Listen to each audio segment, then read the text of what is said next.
What's going on, family? We are back for another episode of the regular podcast on the regular network.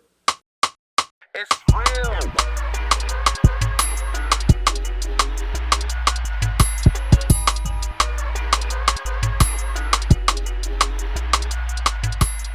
What's his name again? Kilo? Shout out my nigga Kilo, man. Kilo in the mother building.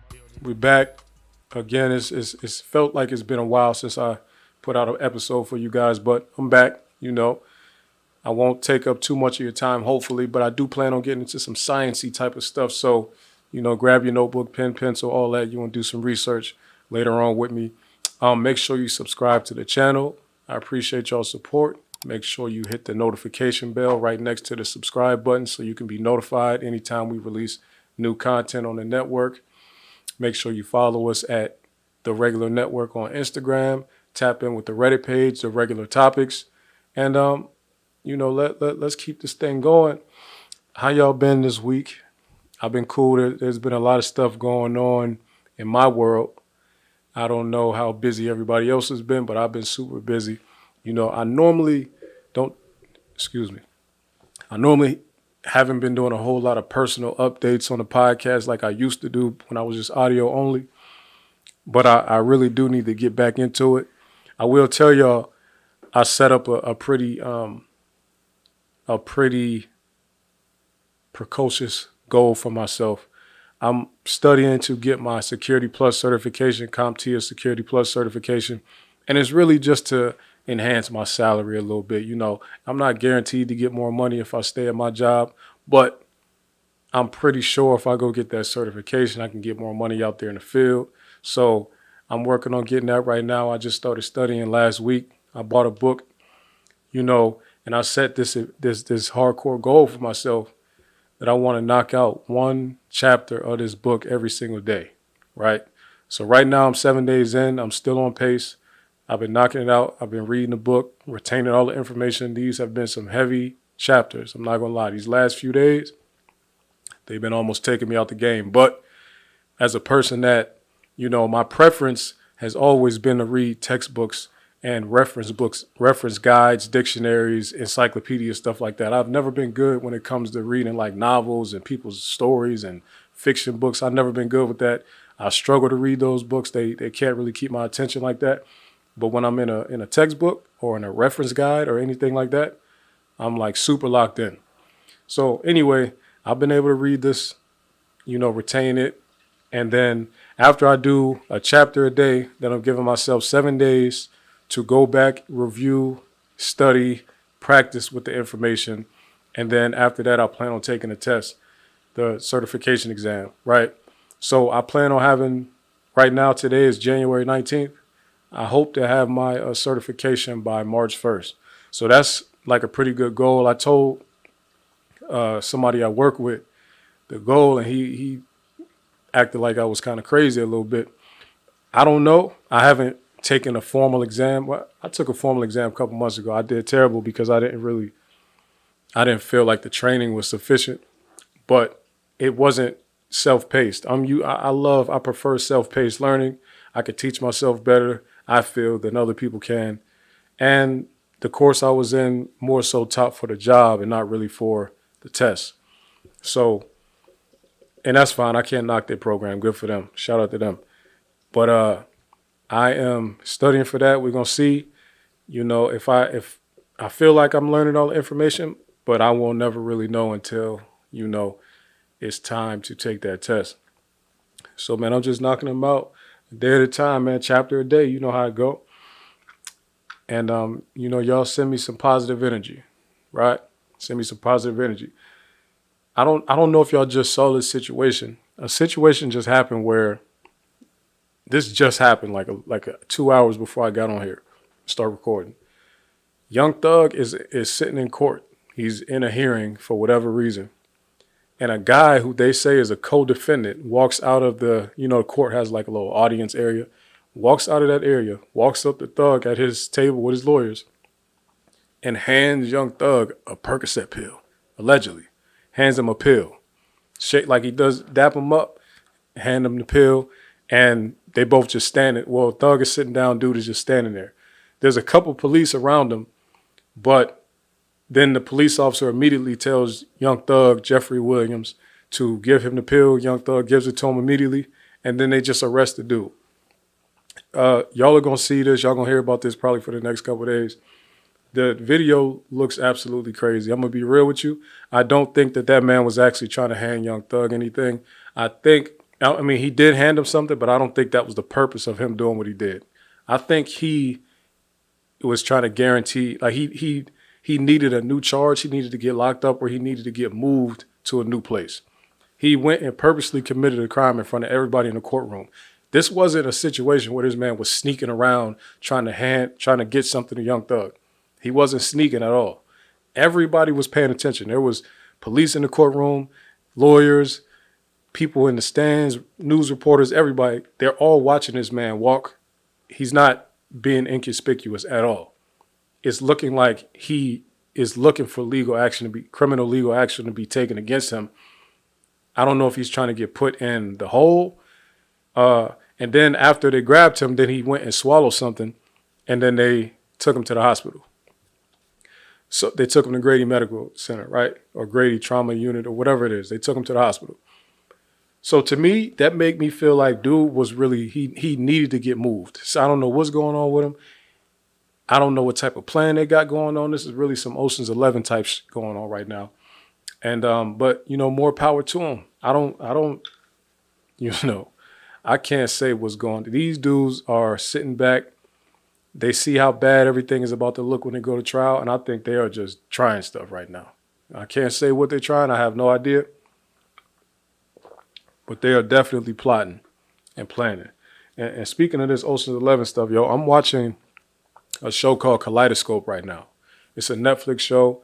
It's about a heist, as they call it, like a vault robbery, where a team of super criminals is trying to break into this vault and steal a bunch of, billions of dollars worth of stuff. But it's the unique part about this show, because we've seen a million shows or movies like that. The unique part about it is Netflix has decided to not put the shows or the episodes in sequential chronological order, right? Also, the show is not to be watched in the same order by every single viewer. Meaning, if you and I both have a Netflix account and we both decide to turn on Kaleidoscope at any given time or at the same exact time, we both start watching it on our respective accounts, we will see the episodes in a different order than one another, right? So I might turn the show on and they don't have the episodes numbered either. The episode titles are colors. So I might turn it on and the episode I see first is orange. You might turn it on, the episodes you see first is blue. Now, that seems basic. That seems like, why? What's the point of that? I don't know what their point is, but the reason I think it's cool is because I think that gives a completely different watching experience. And, a lot of times when we watch shows, we want to discuss it with our friends and talk about what we've seen so far, or I'm up to this point, let's discuss what we saw so far. But with a show like this, you can't do it. Let's say you go watch 5 of the 8 or 9 episodes that they made, right?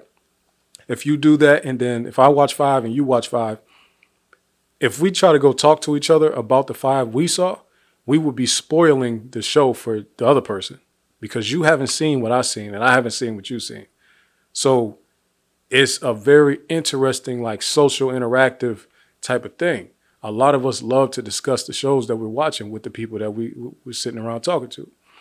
So also shout out to Robert Townsend. He directed 2 of the episodes. So I think it's good. I see his name pop up in credits of shows randomly throughout, the last couple of years. So I'm a big fan of that.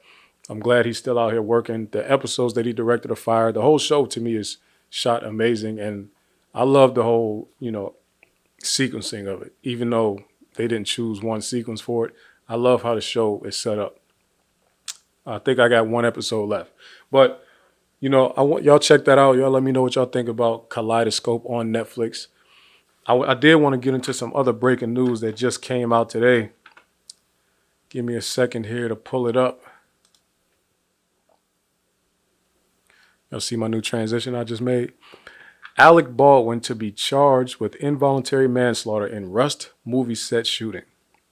Now, first of all, let's go backwards a little bit. This shooting happened in 2021. It's January 2023, and he is just now being charged with involuntary manslaughter. They took a year and a half to charge him like they're about to charge him with second-degree murder or something like that. For involuntary manslaughter, that means you didn't mean to do it. It wasn't intentional. You didn't have any malice intent, anything like that. They could have charged him with that immediately. They knew that already. What investigation did they think they were going to do where they were going to find out that Alec Baldwin had any other intentions? They could have been charged him with that. So that's strike one with this whole thing. Okay? I really like that transition. Let's read some of this thing here. Alec Baldwin will be criminally charged with by New Mexico prosecutors for the 2021 fatal shooting of cinematographer Helena Hutchins on the set of the film Rust. Baldwin and dozens of films. Let me see. Baldwin said he didn't pull the trigger. An FBI forensic report obtained by ABC News uncovered that despite Baldwin's denial, the gun could not have gone off without the trigger being pulled. Baldwin and the movie's armorer, Hannah Gutierrez Reed, each will be charged with 2 counts of involuntary manslaughter. One of the involuntary manslaughter counts is one of which prosecutors will have to prove there is underlying negligence. That is a fourth degree felony, carries a sentence of up to 18 months in jail and a $5,000 fine. The second involuntary manslaughter charge is one for the commission of a lawful act, a more severe charge. I'm assuming they meant unlawful act. I'm confused. Charge for the commission of a lawful act. I'm not sure what that's supposed to mean. A more severe charge which requires proof that there was more than simple negligence involved in the death, prosecutor said. This charge includes a firearm enhancement, which adds a mandatory penalty of 5 years in jail. Baldwin and Gutierrez will be charged under the standard called charged in the alternative. If the case ends up going to trial, a jury will determine which of the 2 charges they're guilty of. Now, let's discuss this real quick. Because, first of all, these are low-level felonies. Like, you're talking about an involuntary manslaughter situation, right? Where you can do up to 18 months in jail and a $5,000 fine. Up to. The assistant director on the movie, David Halls, he already signed a plea deal in this. He got charged with negligence use of a deadly firearm and of a deadly weapon. He got a suspended sentence and 6 months of probation. We're talking about somebody died here. And we talking about somebody on that movie set did something extremely illegal. First of all, why wouldn't everybody involved be charged when there isn't a situation where there should have been live ammunition on a movie set like that? Right? I don't see how there was supposed to be a blank round put in this firearm. There turned out to be live ammunition, and it's even a question of how to charge anybody, right? So it just so happened that on the day when somebody put live ammunition in a weapon, you just so happened to point the gun at the director, at the cinematography director, and you just so happened to pull the trigger with live ammunition in it when the tape wasn't even rolling. I don't even think they were rolling. I think it was like behind the scenes type of situation. Pointing it directly at the director. How are they arguing for anything other than, I don't know. I mean, it should be more than an 18-month max sentence. I don't even know how they even came to this term. And then this whole charged in the alternative thing, we already know that the jury is going to pick the lesser of the charges because one of them says that the jury has to prove that there was more than simple negligence involved in the death. How could they prove if everybody is saying it wasn't me and I don't know what happened? How can they prove anything?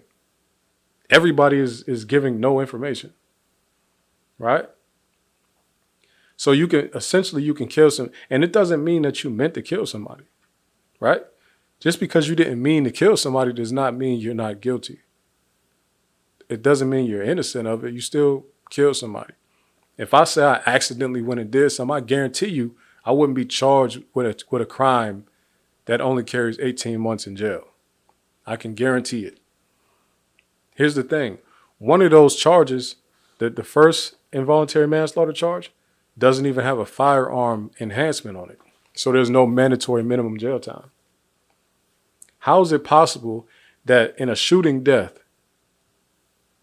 there would be charges that don't even involve the firearm at all? How's that? Like, tell me, somebody, one of y'all lawyers out there, y'all, please explain to me how it's possible. And this is how a lot of people, when we talk about disparities in justice and a justice system between white people and black people in this country, it is mostly at the level of being charged. We get some of the sentences that we get because we get overcharged. Not only do we get overcharged, then we get penalized later for going to trial and trying to defend ourselves.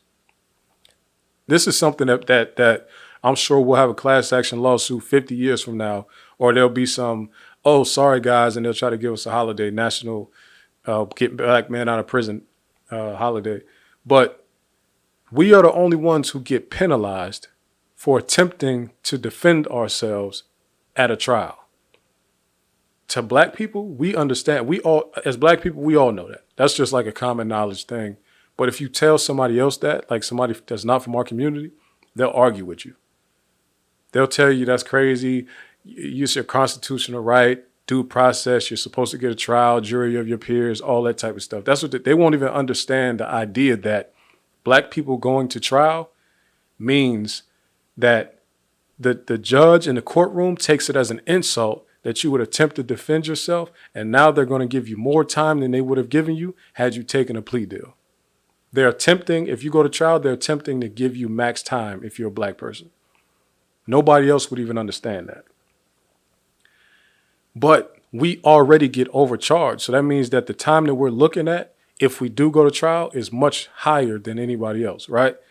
So Alec Baldwin being charged like this after they took a year and a half to charge him with something that only carries 18 months in jail, and it's not even mandatory. So now, even if he's convicted of this, they probably will suspend his whole sentence. At the worst, he'll get 18 months. Think about that. You can kill somebody, at the worst, you get 18 months and still be rich with a $5,000 fine. Let's think about it. Improperly charging police officers and improperly charging white criminals is why there's such a disparity. Because it's not like we all know that there's plenty of white people committing crimes, but for some reason they're not represented in the jails and prisons at the rate that we know they're committing crimes. The reason is because of how they're charged. Somebody died, you got a 4th degree felony charge. Okay, that's all I'm gonna leave that alone, man. Y'all let me know how y'all feel about Alec Baldwin getting charged like this. And I'm not saying it in a way to say I'm not sympathetic to the situation. You know what I mean? Rest in peace to the victim. I don't know if dude was trying to shoot her or not.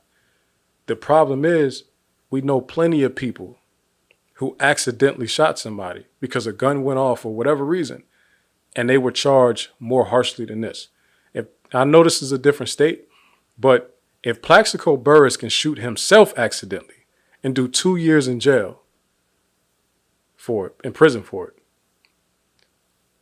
you accidentally killing somebody when there shouldn't even have been live ammunition around. I mean, somebody got to tell me how 18 months is the max penalty. Okay, I'm done with that, man. Let's move on to lighter news and more positive news. Okay, now where we at with this thing? Let's see. Let's move on. Breaking news. Tennessee State University announces plans for a historic $250 million funding package from the state of Tennessee. This is major. This is major. This report is from the Tennessee Tribune. Let me see up the Tennessee Tribune. This is major, people. Let's see. On the day the nation celebrated the life and legacy of Dr. Martin Luther King, Tennessee State University shared its plans for the historic $250 million from the state of Tennessee. It's the largest one-time investment to a historically black university by a state. The funds come at a critical time as states across the nation are being held accountable even more for underfunding HBCUs. The funds are for capital improvement projects only as outlined by the state. University officials say long overdue repairs and upgrades are now on the way, citing many of the campus structures have gone without repair for decades. Tennessee State University President Glenda Glover says the much needed funding will cover expenses for upgrades to several academic and student services buildings, in addition to the electrical and HVAC systems.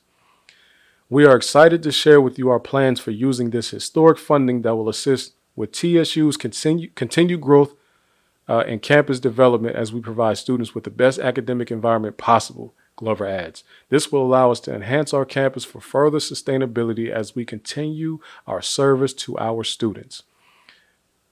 A total of 6 structures will see improvements. Some of these renovations began in fall 2022, but students should expect continuous upgrades to the following buildings: Boswell Science Complex, Davis Humanities, Elliott Hall, Jackson, Harold Love Sr., and the McCord first, as universities say, is the best to begin with buildings. Okay, I have no idea what that's talking about. Okay, now let's discuss it real quick. Tennessee State is talking about using $250 million to renovate 6 buildings. I'm not gonna lie to you. When I first heard that those numbers, I was like, "Is that right? Like, are they building? They're about to build 640 million. It doesn't even sound like they're building new buildings. They're about to renovate. It's gonna cost $40 million per building. That sounds high to me. I'm not gonna lie to you. That sounds high. But it's been a long time since I have been in the, I had an architect internship back in the day. I told you about that. It's been a long time since I've been in that world. Also, I work in the HVAC industry, and I didn't realize prices were up this much in construction, commercial construction. But you know what hit me?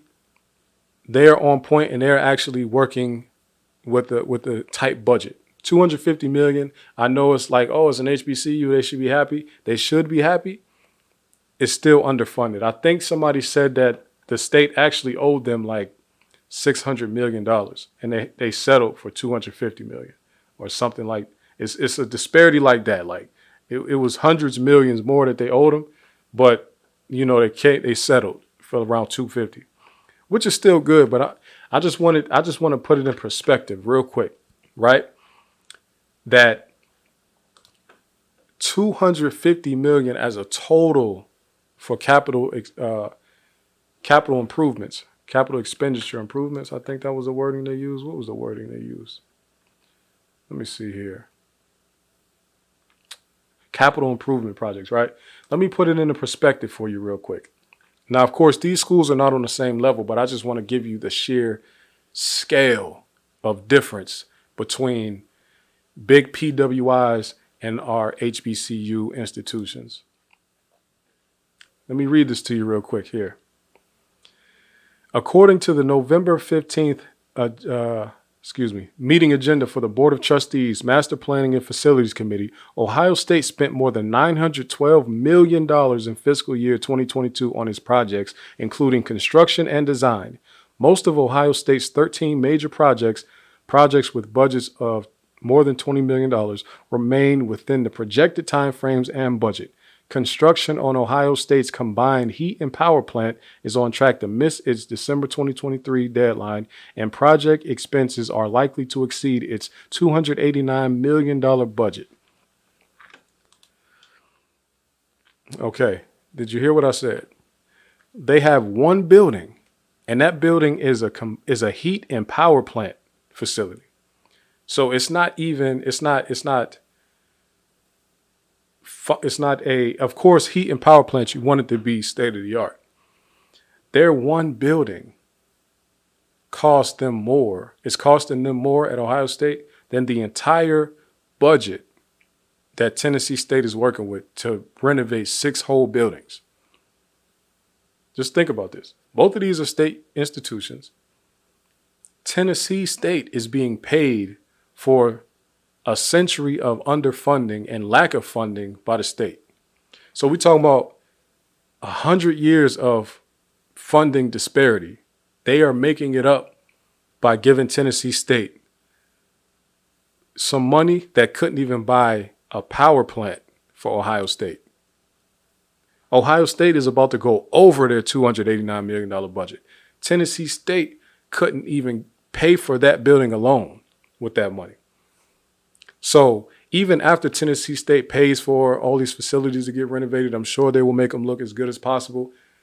They will still lack other major institutions. And the reason I bring it up is because that also leads to having a hard time recruiting when kids, and it's not just athletes, schools in general are doing their best to recruit new talent academically and socially and athletically, because recruiting is for everything. You need students there, and you need high quality students at your school. So if I'm a student, if I'm a 12th grader, valedictorian at my school in West Virginia, and I'm like, hey, I want to visit a couple schools to see where I want to go. I'm going to visit Tennessee State. I'm going to visit Ohio State. When I see the difference between the campuses, it will almost not make any sense for me to choose Tennessee State. And that's how a lot of people end up not going to HBCUs, is because when they go to the campus and then they go to another school, even a school not as big as Ohio State, if you go from Tennessee State to Georgia State, there's a vast difference in facilities and access to resources. Okay, so we want to send positive energy to Tennessee State. I really hope that they can get that get as much work done as they can out of that $250 million. We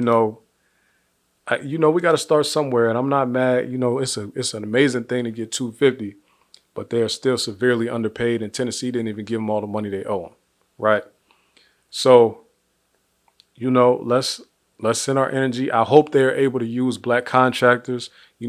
Call up H.J. Russell Construction Company out of Atlanta, but they're a national company, but they're out of Atlanta.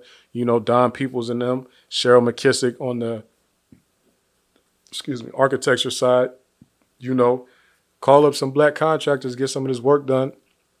Those are nice contracts right there. $40 million contracts can really change a business.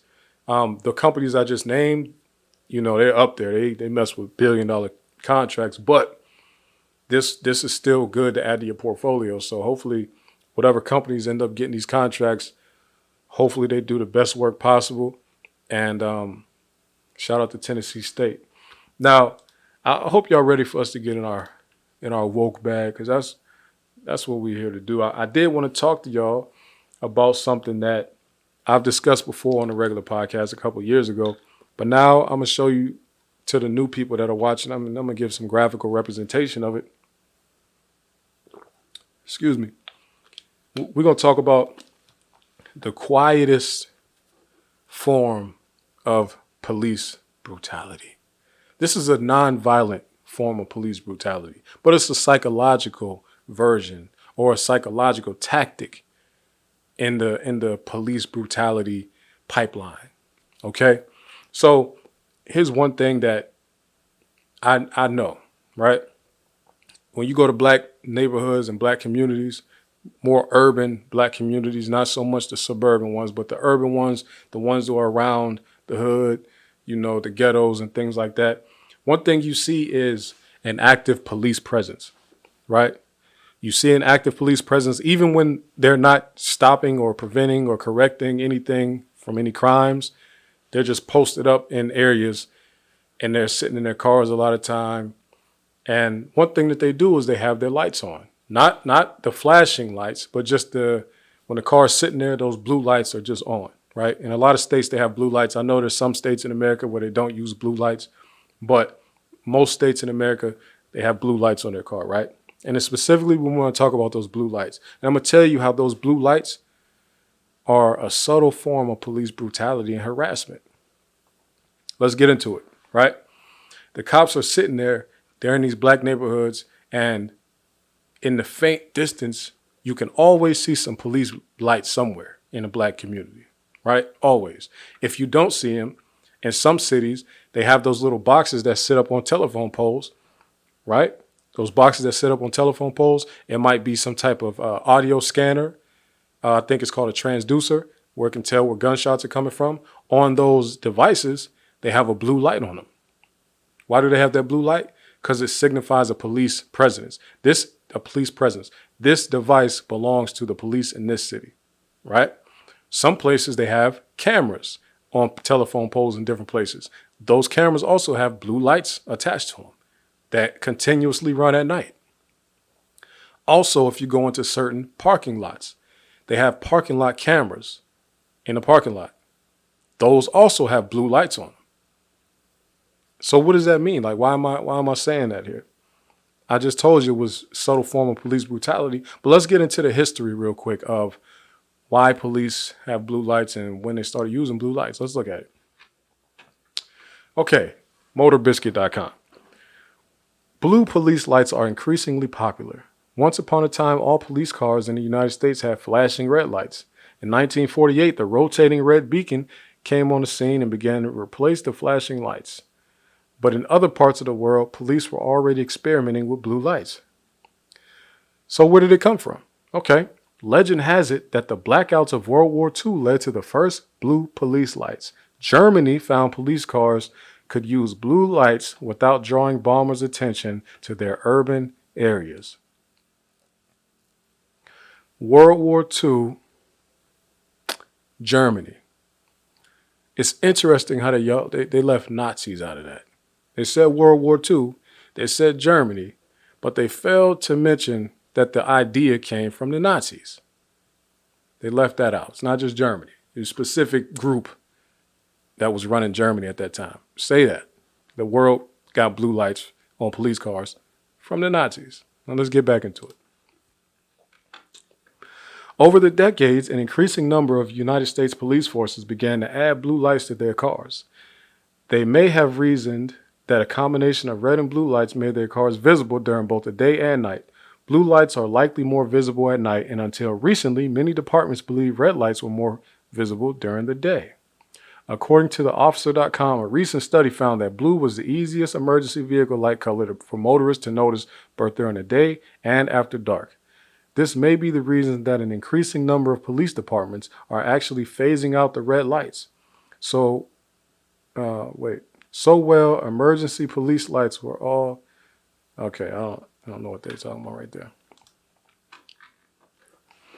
Okay, so you see that these lights are tradition because they are so highly visible at nighttime, right?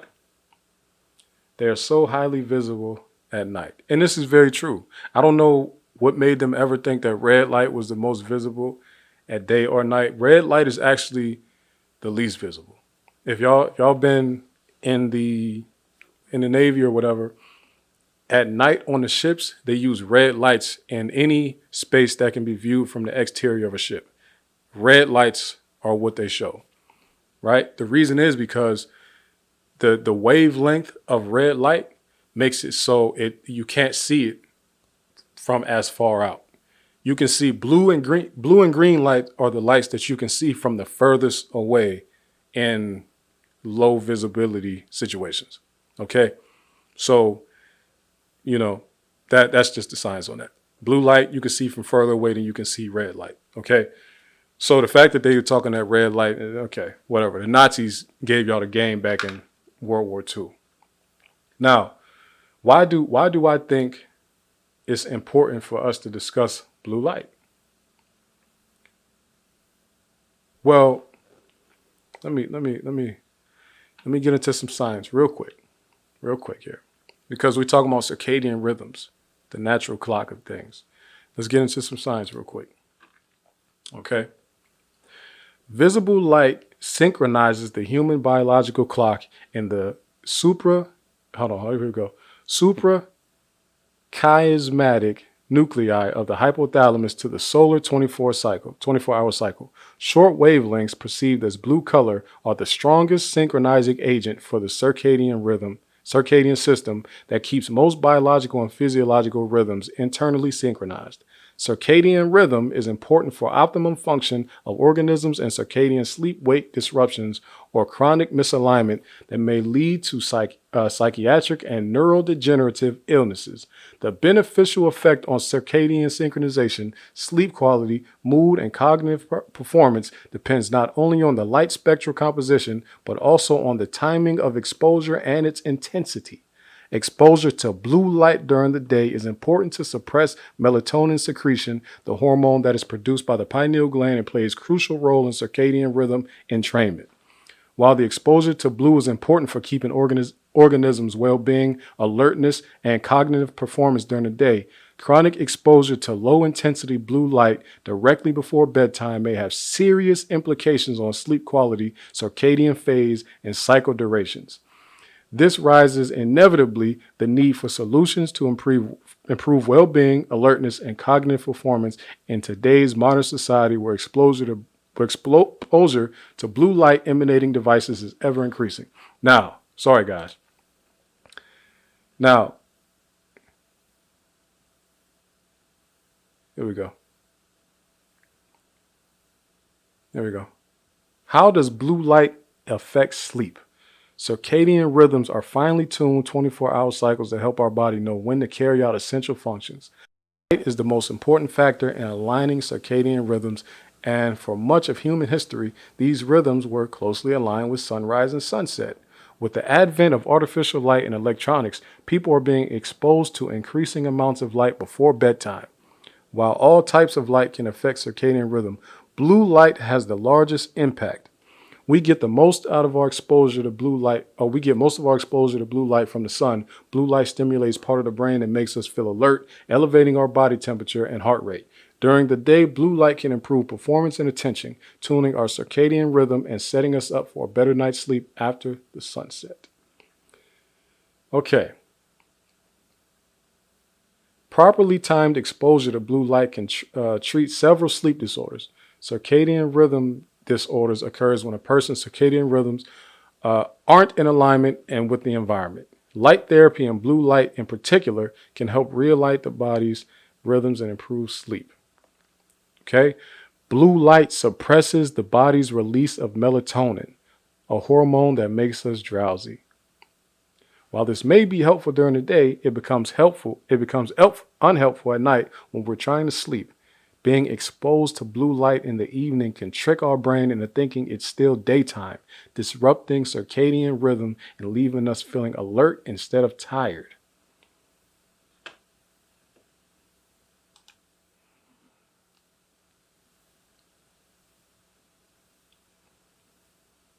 What y'all think of that? Listen, some might suggest that this is a reach. I don't think I'm reaching, guys. I don't think I'm reaching at all. There's a lot more sciencey type of stuff, and I'll just give you a brief breakdown of the thing that's in your body, right? Now, there's what is called there's an item in your eyes, right? And it's called melanopsin. Melanopsin is in the eyes and is specifically tuned to be activated by blue light, right? When blue light comes in the eye and activates the melanopsin, it tells your body, wake up. For a million years or millions of years or whatever, this has worked from when the sun came up, the sky got blue light hit the lens, refracted, came to the melanopsin, and it told humans and it told other animals, get up. It's time to get up now. Nowadays, we are constantly being bombarded with blue lights. The most intense of those are not coming from the phone, because we have blue light filters we can put on our phones, right? The most intense of those blue lights that a lot of people in their communities are seeing come from those ridiculously bright LED lights that come flying down your street as they're chasing somebody, Or every time you step into a parking lot when it's dark outside, you see these blue lights bombarding you. Or when you're in your living room winding down for the evening and there's a cop car on your street somewhere with the blue lights on it, you're seeing this. This, to me, is a form of harassment because it's I think they also used to do that in Nazi land where they would just keep it bright all night so people couldn't sleep. That there's a similar thing there. When you have this blue light, first of all, like you heard me read, blue light keeps you up. There's been a study, and I talked about it when I did the audio podcast about this. Anytime, once you see blue light, it can add another 20 minutes to your wake time, right? So the overexposure of blue light will make it hard for you to sleep, right? And in my estimation, over policing in black communities and overexposure to these blue lights everywhere is part of the reason why we have some of these anxieties and we have a harder time sleeping and we get some of the least amount of sleep of all people in this country, right? Let's look at the Sleep Foundation study. Insufficient sleep by race and ethnicity. After adjusting for age, insufficient sleep by race and ethnicity shows a clear differences with 46.3% of Native Hawaiians and Pacific Islanders, 45.8% of Black people, 40% of American Indians and Natives, 37% Hispanics, and 37% Asian, 34% Hispanic, 33% white report getting less than 7 hours of sleep. Essentially half of the black population in America is getting less than the healthy amount of sleep every night. Half. It's very likely much higher than that, honestly, because this information comes from like surveys and things like that. I'm sure they aren't surveying the people who live in the communities I'm talking about. If they were, I would think that number would be somewhere around 70%, honestly, of people getting less than 7 hours. So when I was growing up, not many people that I know was sleeping that long. 7 hours is like great sleep.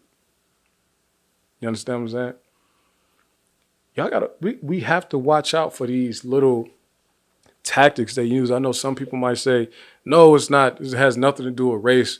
They use blue lights because of the visibility at night. Let's be clear.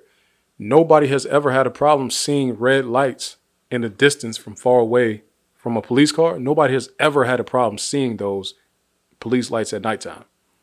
Nobody has ever. I've never heard of somebody saying, oh man, that cop car had red lights on it. I didn't even notice it. That has never happened. There was, as far as visibility goes,